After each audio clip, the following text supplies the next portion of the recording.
South Africa's political landscape has once again been shaken to its core. In a development that has sent ripples through the highest levels of government, President Cyril Ramaphosa is facing mounting pressure after reports emerged that arrest warrants linked to the controversial Naledi Pandor matter have triggered deep anxiety within senior ranks of the African National Congress, ANC. What began as a legal and constitutional process has now evolved into a political storm, one that threatens to test the stability of the governing party and the resilience of South Africa's democratic institutions. According to reports circulating in legal and political circles, developments surrounding what has been termed the Naledi Pandor have resulted in arrest warrants being issued against individuals connected to the matter. While official documentation remains limited in public view, multiple sources suggest that the warrants relate to alleged procedural irregularities tied to a presidential pardon process. The presidency has not confirmed wrongdoing, and no court has made final determinations on guilt. However, the mere issuance of warrants, particularly when linked to executive authority, has intensified scrutiny over how the pardon was processed, who advised on it, and whether established constitutional procedures were strictly followed. In South Africa, presidential pardons are governed by constitutional provisions that allow the head of state to grant clemency under specific circumstances. The process is intended to be legally sound, transparent, and free from political interference. Any suggestion that it may have been mishandled carries enormous implications. At the center of the controversy is the reference to Naledi, believed to be linked to an individual whose case had attracted political sensitivity. Reports suggest that the pardon decision may have been influenced by internal party lobbying, although such claims remain allegations and have not been confirmed in court. President Ramaphosa now finds himself in an uncomfortable position. While there is no evidence that he personally violated the law, the controversy places his leadership under renewed examination. Critics argue that the situation raises questions about internal oversight within the executive branch. Within the ANC, the atmosphere is reportedly tense.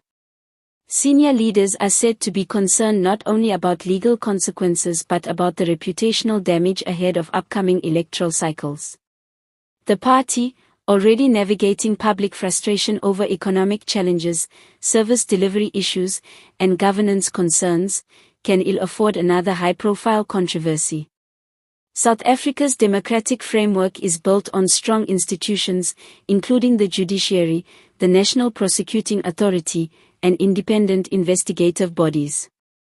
The reported arrest warrants indicate that legal processes are moving forward without political hesitation.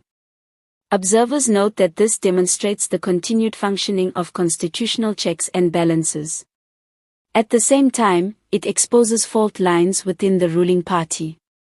The ANC has historically faced internal divisions when legal issues affect its members. Some factions call for unwavering support of implicated leaders, while others advocate for accountability to protect the party's long-term credibility. The Naledi Pandor matter appears to be reigniting those tensions. Public reaction has been swift and intense. On social media platforms and talk radio, South Africans have expressed a mixture of shock, skepticism, and cautious optimism. Some view the arrest warrants as evidence that no individual is above the law. Others worry about political instability and the potential for factional battles within government. Opposition parties have seized on the development, calling for transparency and demanding that all relevant documents be made public.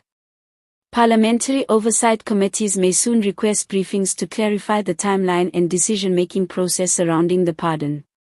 The presidency has maintained a measured tone, indicating respect for judicial processes.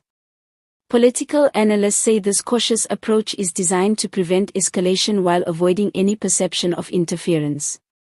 President Ramaphosa has built much of his public image around anti-corruption reform and institutional integrity. Since taking office, he has repeatedly emphasized renewal within the ANC and strengthening of democratic systems. Even if he is not personally implicated in wrongdoing, the optics of arrest warrants connected to a presidential decision create a perception challenge. Leadership in moments like this is not only about legality, it is about trust. Analysts suggest that Ramaphosa's response in the coming days will shape public opinion. A firm commitment to transparency, cooperation with investigations, and internal review mechanisms may reassure citizens. Silence or ambiguity, on the other hand, could deepen suspicion. Inside the ANC, the political calculus is complex. The party remains South Africa's dominant political force, but its electoral support has declined in recent years. Any controversy that reinforces narratives of governance failures risks further erosion of voter confidence. Reports suggest that emergency meetings may be taking place among senior party officials. While these discussions remain confidential, insiders indicate that leaders are weighing how to protect both the party's image and its internal unity. The Naledi Pandor situation could become a flashpoint between reformist elements and more traditional power structures within the movement. Beyond party politics, the situation raises important questions about executive authority in South Africa. Presidential pardons are a powerful constitutional tool. They must balance mercy with justice, and political judgment with legal procedure. If investigations reveal administrative missteps, it could prompt calls for clearer regulatory frameworks governing how pardons are processed and reviewed.